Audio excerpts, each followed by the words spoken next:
Delimitation ప్రక్రియ దేశానికి అనారోగ్యకరం, ముట్టుకుంటే డేంజరే. ఈ ప్రమాదాన్ని పసిగట్టారు గనుకే ఇందిరాగాంధీ, వాజ్పేయి ఆచితూచి వ్యవహరించారు. చెరో 25 ఏళ్లు వాయిదా వేసి అటకెక్కించారు. ఇప్పుడు మోదీ మాత్రం ఎలా ముందుకెళ్తారు? పునర్విభజన అనే సాహసానికి ఒడిగడతారా? ఈ విషయంలో దక్షిణాది నుంచి పెరుగుతున్న ఒత్తిళ్లేంటి చూద్దాం ఇవాల్టి బర్నింగ్ టాపిక్ లో.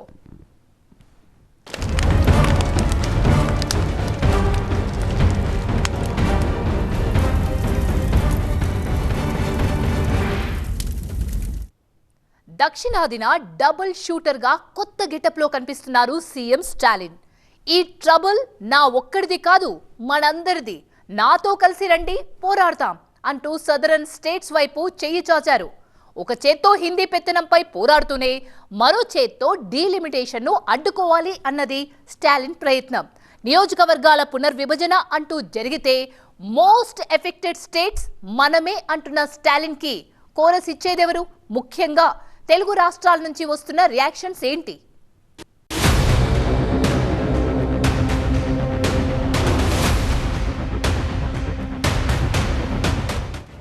8 ఏళ్ల కిందట చెన్నై మెరీనా తీరం జనసంద్రంగా మారిన సందర్భం.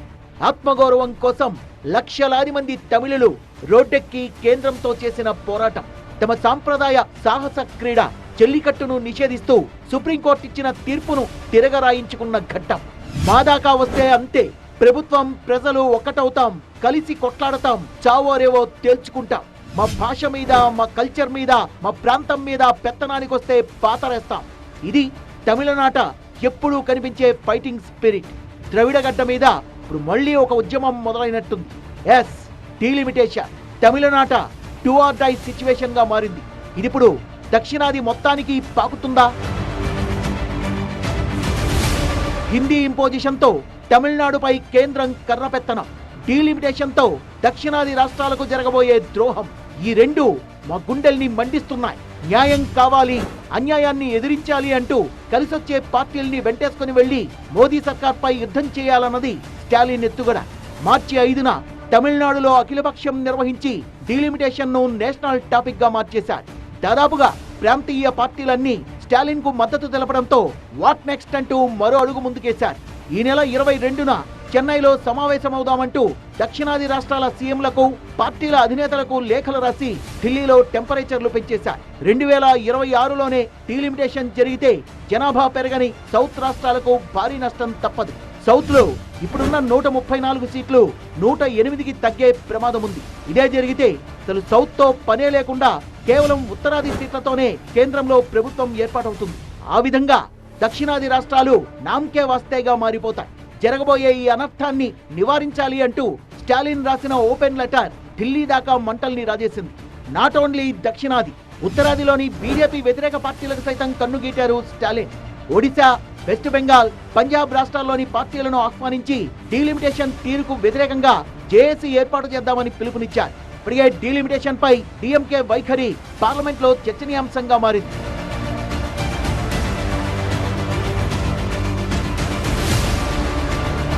ఉభయ సభల్లోనూ చర్చకు పట్టుబట్టి ఎన్డీఏతో పోరు షురూ చేశారు డీఎంకే ఎంపీలు. డీలిమిటేషన్ విషయంలో తమ చిత్తశుద్ధిని ప్రశ్నించిన కేంద్ర మంత్రి ధర్మేంద్ర ప్రధాన్ పై నిప్పులు జరిగారు. పార్లమెంట్ లాబీల్లో సైతం ప్లకార్డులతో హల్చల్ చేసింది డీఎంకే పార్టీ. సో ఈ నెల 22న చెన్నైలో జరిగే south Indian all party meeting ని చాలా సీరియస్ గా తీసుకుంది తమిళనాడు సర్కార్. 6 రాష్ట్రాల ముఖ్యమంత్రుల్ని, ప్రాంతీయ పార్టీల అధినేతల్ని నేరుగా కలిసి ఇన్విటేషన్లు ఇస్తున్నారు డీఎంకే నేతలు. ఇప్పుడు తెలంగాణ వంతొచ్చింది. ఢిల్లీలో సీఎం రేవంత్ రెడ్డితో భేటీ అయిన డీఎంకే ప్రతినిధులు ఆల్ పార్టీ మీటింగ్ కు రావాలని, డీలిమిటేషన్ తో జరిగే పర్యవసానాలపై చర్చించాల్సిందిగా కోరారు మంత్రి కేఎన్ నెహ్రూ, ఎంపీ కనిమొళి. దక్షిణాది రాష్ట్రాల్లో ఓటమిని జీర్ణించుకోలేక ప్రతీకారం తీర్చుకోవాలని బీజేపీ భావిస్తోందని, కేంద్ర ప్రభుత్వ కుట్రను తిప్పికొడతామని కాంగ్రెస్ పార్టీ అధిష్టానం అనుమతి తీసుకుని తను చెన్నై సమావేశానికి హాజరవుతానని మాటిచ్చానని చెప్పారు సీఎం రేవంత్ రెడ్డి. కాంగ్రెస్ పార్టీ ఏఐసిసి నాయకత్వంతో మాట్లాడి ఈ సమావేశానికి హాజరయ్యి దక్షిణాది రాష్ట్రాల మీద కేంద్ర ప్రభుత్వం పన్నుతున్న కుట్రను తిప్పికొట్టడానికి అవసరమైన కార్యాచరణను మేము చేపట్టడం జరుగుతుంది. ఈ సమావేశానికి పార్టీ అనుమతి తీసుకున్న తర్వాత హాజరయ్యి ఈ సమావేశంలో దక్షిణాది రాష్ట్రాలకు జరుగుతున్న నష్టం మీద చర్చించి నిర్ణయాలు తీసుకోవడం జరుగుతుంది. తమిళనాట డిఎంకేకి కాంగ్రెస్ పార్టీ సాంప్రదాయిక మిత్రపక్షం. దశాబ్దాల తరబడి కలిసి పోటీ చేసిన ఆర్గానిక్ బంధం వీళ్ళది. పైగా కర్ణాటక, తెలంగాణ రెండు దక్షిణాది రాష్ట్రాల్లో పవర్లో ఉంది కాంగ్రెస్ పార్టీ. ఇప్పటికే డీలిమిటేషన్ పై కేంద్రాన్ని సూత్రప్రాయంగా ప్రశ్నిస్తూ వస్తున్న హస్తం పార్టీని ప్రసన్నం చేసుకుంటే తాము తలబెట్టిన దక్షిణాది all party meeting super success అవుతుంది అన్నది స్టాలిన్ ఆశ. తెలంగాణ సీఎం వైఖరి కోసం ఆసక్తిగా ఎదురు చూస్తోంది డిఎంకే. మరి రేవంత్ రెడ్డి ఎలా ముందుకు వెళ్తారు? తెలంగాణలో మిగతా పార్టీల మనోభావాల్ని లెక్కలోకి తీసుకుంటారా? స్టాలిన్తో కరచాలనం చేస్తారా? 22న చెన్నైలో ఏం జరగబోతోంది? కేంద్రం దగ్గర పెండింగ్ లో ఉన్న తెలంగాణ డిమాండ్లపై సమీక్షిద్దాం రండి అని ఇటీవలే అఖిలపక్షం ప్లాన్ చేసింది తెలంగాణ ప్రభుత్వం. కానీ రకరకాల రాజకీయేతర కారణాలు చూపుతూ పిలుపులే సరిగ్గా లేవంటూ రెండు ప్రధాన పార్టీలు డుమ్మా కొట్టేశాయి. మజ్లీస్ నుంచి అసదుద్దీన్ తప్పిస్తే విపక్ష ఎంపీ ఒక్కరూ హాజరు కాలేదు. సర్లే మళ్లీ కలుద్దాం అంటూ మామా అనిపించారు డిప్యూటీ సీఎం భట్టి. ఇప్పుడు మళ్లీ అటువంటిదే మరో అఖిలపక్షం. సబ్జెక్ట్ మాత్రం మారింది. డీలిమిటేషన్ పై జరిగే నష్టంపై చర్చ. Delimitation is going to limitation for South. This is not delimitation. This is limitation for South at any cost. We are not going to accept that limitation. టీపర్ దక్షిణం.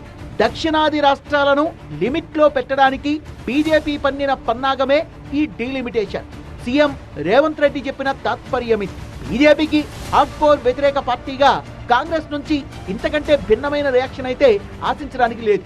సరే, మిగతా దక్షిణాది రాష్ట్రాల సంగతి అటుంచితే తెలంగాణలో డీలిమిటేషన్ తో జరిగే నష్టం ఎంత, ఎన్ని సీట్లు తగ్గుతాయి, పార్లమెంట్ లో ఉనికి ఎంత మేరకు సన్నగిల్లుతుంది అనేది తాజా చర్చ.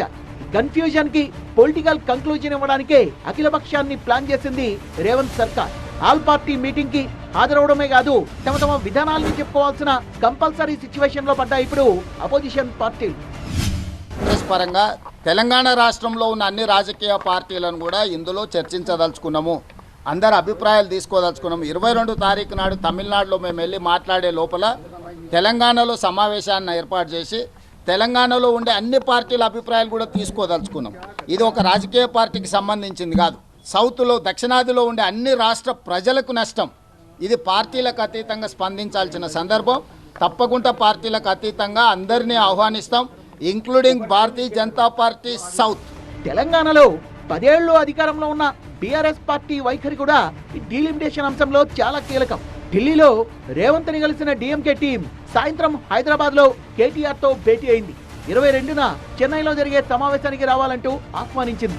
నియోజకవర్గాల పునర్విభజన చేపట్టాలని కేంద్ర ప్రభుత్వం భావిస్తే ఆయా రాష్ట్రాలు అందిస్తున్న ఆర్థిక భాగస్వామ్యానికి అనుగుణంగా ముందుకెళ్లాలంటూ మొదటి నుంచి చెప్తూ వస్తోంది బీఆర్ఎస్. కుటుంబ నియంత్రణను ఒక ఉద్యమంలా భావించి దేశ ప్రయోజనాల కోసం పాటుపడ్డ దక్షిణాది రాష్ట్రాలను శిక్షించడం తగునా అంటూ బీజేపీని నిలదీశారు party working president KTR. So దక్షిణాది రాష్ట్రాలకు ఉద్దేశపూర్వకంగా అన్యాయం చేయొద్దన్న స్టాలిన్ వ్యాఖ్యలకు మద్దతు ప్రకటించింది గులాబీ పార్టీ. కానీ లోకల్లో రేవంత్ ఆల్ పార్టీ మీటింగ్ కంటే చెన్నైలో స్టాలిన్ ఆల్ పార్టీ మీటింగ్ మీదే ఎక్కువగా ఫోకస్ పెట్టింది బీఆర్ఎస్. కేంద్రం పరిధిలో ఉన్న అంశం నియోజకవర్గ పునర్విభజన. ఇంకా దానిపైన క్లారిటీ రాలేదు. ఇంకా ఏ ప్రిన్సిపల్తో చేస్తారు, ఏ సిద్ధాంతం ప్రకారంగా చేస్తారు, ఎన్ని రోజుల్లో చేస్తారు, ఎప్పుడు మొదలవుతుంది, ఇంకా ఏమి దీనిపైన క్లారిటీ లేదే ముందస్తు పెట్టడం కరెక్ట్ కాదు. కానీ దక్షిణాదిన రాష్ట్రాలందరూ కూడా పెద్ద ఎత్తున దీనిపైన ఆందోళన చేస్తాం. ఎందుకంటే దక్షిణాదిన మన జనాభా అంతా నియంత్రించుకున్నాం కాబట్టి జనాభా ప్రాతిపదికన పోతే నష్టం పార్టీలే ప్రమాదం ఉంది. కాబట్టి మరి దాని పట్ల స్టాలిన్ గారు గతం నుంచి స్పందిస్తున్నారు. దాన్ని ఆల్ పార్టీ మీటింగ్ కూడా దక్షిణాది రాష్ట్రాలు పిలుస్తున్నారు. డీలిమిటేషన్ విషయంలో బీజేపీ వైఖరి ఇంతకంటే స్పష్టంగా ఉంది. డీలిమిటేషన్ అనేది అసలు చర్చనీయాంశమే కాదు. అఖిలపక్షం పేరుతో ఈ అనవసర రాద్ధాంతం ఎందుకు అని ప్రశ్నిస్తోంది కమలం పార్టీ. 2026 తర్వాత పార్లమెంట్ లో 3/2 మెజార్టీతో రాజ్యాంగ సవరణ జరిగిన తర్వాత అన్ని పార్టీల ఏకాభిప్రాయంతోనే నియోజకవర్గాల పునర్విభజన జరుగుతుంది అనేది బీజేపీ ఇస్తున్న భరోసా. కొన్ని విచ్ఛిన్న శక్తుల కుట్రల్ని సహించబోమంటూ హెచ్చరిస్తోంది కూడా. కేంద్ర హోంశాఖ మంత్రి పార్లమెంట్లో, రాజ్యసభలో రాజ్నాథ్ సింగ్ గారు, లోక్సభలో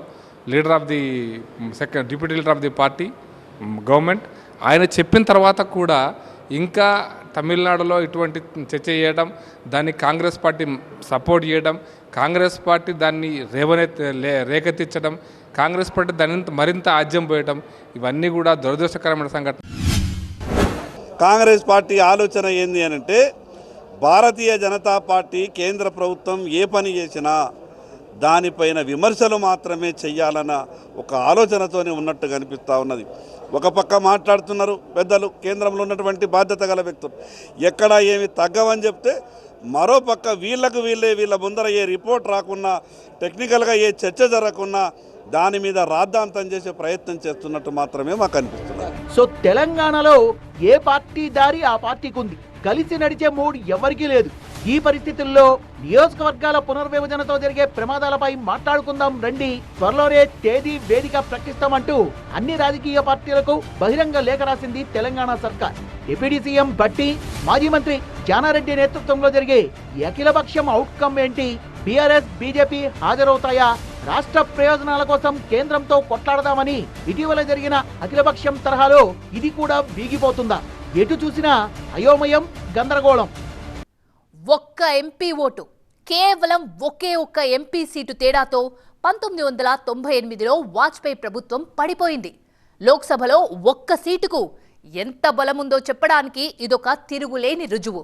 కేంద్రంలో ప్రభుత్వాల్ని సైతం తలకిందులు చేసే సత్తా ఒక్క ఎంపీ సీటుకుంది. అవిశ్వాస తీర్మానాల సమయంలో బలాబలాలు తారుమారై తీవ్రమైన తేడా కొడుతుంది. అందుకే లోక్సభలో తమ బలాలు తగ్గొద్దని పట్టుమీదున్నాయి దక్షిణాది రాష్ట్రాలు. లోక్సభలో ఇప్పుడున్న 543 స్థానాలు రేపటి రోజున పునర్విభజన జరిగితే 858కి పెరుగుతాయనేది ఒక అంచనా. అంటే దాదాపు 350 సీట్లు పెరగడం అయితే పక్క. జనాభా ప్రాతిపదికన లెక్కలేస్తే ఉత్తరప్రదేశ్, బీహార్, మధ్యప్రదేశ్, రాజస్థాన్ రాష్ట్రాల్లో 40% పైగా సీట్లు పెరిగే ఛాన్స్ ఉంది. ఇటీవల తమిళనాడు టూర్ వేసిన హోంమంత్రి అమిత్ షా దక్షిణాదిలో ఎంపీ సీట్లు తగ్గవు అని స్పష్టమైన హామీ ఇచ్చారు తప్ప పెరుగుతాయన్న భరోసా ఇవ్వలేదు. ఆ తర్వాత మరో మంత్రి రాజ్నాథ్ సింగ్ మరో లాజిక్ చెప్పుకొచ్చారు. అసెంబ్లీ అయినా లోక్సభ అయినా ప్రతి రాష్ట్రంలోనూ పునర్విభజన తర్వాత సీట్ల సంఖ్య పెరుగుతుంది, ఇది సహజమేగా అనేది ఆయన వాదన. సో లోక్సభలో దక్షిణాదికి కోత పడుతుందా లేదా అనేది ప్రస్తుతానికైతే సందేహాస్పదమే. దక్షిణాదికి ఇప్పుడున్న ప్రాతినిధ్యం లోక్సభలో 23.5% నుంచి 19% పైగా తగ్గే అవకాశం ఉంది తుది గణాంకాలు వచ్చిన తర్వాత. అంటే ఈ విధంగా దక్షిణాది రాష్ట్రాలు ఒకవైపు ఆదాయంలో ఎక్కువ భాగం మేము సంపాదిస్తూ వ్యయంలో తక్కువ పెడుతున్నాం, అలాగే కేటాయింపులు తక్కువ ఉన్నాయి. దానికి బీజేపీ ఇతర వర్గాలు అందరూ ఏం చెప్తున్నారంటే, ఒక కుటుంబంలో ఒకరు సంపాదించగలిగే వాళ్ళు, సంపాదించలేని వాళ్ళు ఉన్నప్పుడు సమానంగా చూడాలి. అలాగే ఆంధ్ర, తెలంగాణ, తమిళనాడు, దక్షిణాదిలో ఉన్న వెనుకబడిన ప్రాంతాలకు ఆయా రాష్ట్రాలు వెన్నుదన్నుగా నిలుస్తున్నాయి. ఓకే, అన్నింటినీ మనం సమర్థిద్దాం, కానీ సీట్ల విషయానికి వచ్చేటప్పటికి ఎటువంటి రాజీ పడకూడదు.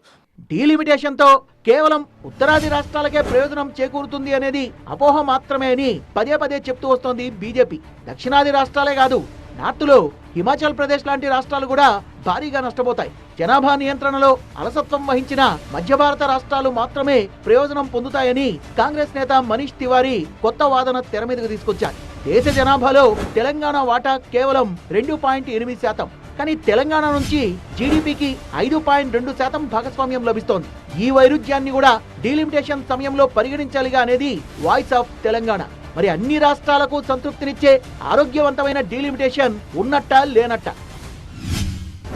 పెంచేటప్పుడు ఒక దామాష, ఒక నిష్పత్తి ప్రాపర్గా లేకుండా కేవలం జనాభానే ప్రాతిపదికగా జరిగే ఈ పునర్విభజన అంశాన్ని సీరియస్గా తీసుకోవాలి. ఎందుకంటే ఒక ఓటు, ఒక ప్రజాస్వామ్యంలో ఒక ఓటుకి ఒక విలువ, ఒక విలువే. ఈశాన్య రాష్ట్రాలు, కేంద్ర ప్రాంతాలకు మినహాయింపు ఇచ్చాం. అలాగే జనాభా నియంత్రణ పాటించిన రాష్ట్రాలకు కూడా మినహాయింపు ఇవ్వాలి. అది ఎలా ఇవ్వాలి అన్నప్పుడు 71 జనాభా శాతాన్ని తీసుకుని ఆ జనాభా శాతం ప్రకారం ఇప్పుడు ఇచ్చే 888 లేదా 858 సీట్లని పంచినప్పుడు మాత్రమే అది సాధ్యపడుతుంది. దక్షిణాదికి న్యాయం జరగాలి అంటున్న స్టాలిన్ వాయిస్ కి సంఘీభావం అయితే పెరుగుతోంది. కేరళ సీఎం విజయన్ కూడా తమ ప్రతినిధిని చెన్నై పంపడానికి సిద్ధమయ్యారు. కర్ణాటక డిప్యూటీ సీఎం డీకే శివకుమార్ చలో చెన్నై అంటున్నారు. రాహుల్ గాంధీతో మాట్లాడి చెప్తా అని రేవంత్ రెడ్డి స్టాలిన్ చేతిలో చెయ్యేసి మాటిచ్చారు. తెలంగాణలో ప్రధాన ప్రతిపక్షం బీఆర్ఎస్ది అదే దారి. తప్పకుండా అఖిలపక్ష సమావేశంలో మరి పెద్దలు కేసీఆర్ గారు ఇప్పటికే నెహ్రూ గారు వస్తున్నారు అని చెప్పంగానే తప్పకుండా మన పార్టీ కూడా పాల్గొనాలి, మనం పాల్గొని మన వాదన కూడా వినిపించాలి, తెలంగాణ తరఫున కూడా గట్టిగా మన వాయిస్ కూడా వినిపించాలని చెప్పి ఆదేశించారు. మరి మా పార్టీ తరఫున ఎవరు వెళ్ళాలి అనేది తొందరలో నిర్ణయించి మరి 22 తారీఖు నాడు జరిగే సమావేశంలో పాల్గొంటాం. మరి ఆంధ్రప్రదేశ్ సంగతి ఏంటి? కూటమిలో భాగస్వాములుగా ఉన్నందుకు టీడీపీ, జనసేన మోదీకి వ్యతిరేకంగా సౌండ్ ఇచ్చే ముచ్చటే లేదు. పైగా మనకు పెరుగుడే తప్ప విరుగుడు లేదు. డీలిమిటేషన్ తర్వాత అసెంబ్లీకి 75 మంది మహిళా ఎమ్మెల్యేలు వస్తారు చూడండి అంటూ ముందస్తు సంకేతాలు ఇస్తోంది ఏపీ సర్కార్. నెక్స్ట్ అసెంబ్లీకి వచ్చే లోపల డీలిమిటేషన్స్ అయిపోతే ఈ రిజర్వేషన్లు వస్తే 33% ఆడబిడ్డలు ఈ చట్టసభలో ఉంటారు. 70 మంది దగ్గర 75 మంది ఆ రిజర్వేషన్ ప్రకారం 1/3 ఉంటారు. మంత్రులు కూడా 1/3 ఉంటారు. ఇది శుభ పరిణామం అని చెప్పి కూడా నేను మీకు తెలియజేస్తున్నా. కేంద్ర ప్రభుత్వంతో నాట్ గుడ్ నాట్ బ్యాడ్ స్టైల్లో రిలేషన్ మెయింటైన్ చేస్తున్న వైసీపీ స్టాలిన్ పిలుపును లైట్ తీసుకుంటుందా అనేది సందేహం. ఇప్పుడు కాకపోతే ఇంకెప్పుడు కాదు. దక్షిణాది రాష్ట్రాలు గట్టిగా నిలదీయకపోతే భావితరాలు భారీ మూల్యం చెల్లించుకోక తప్పదు అనే హెచ్చరికలైతే వినిపిస్తూనే ఉన్నాయి.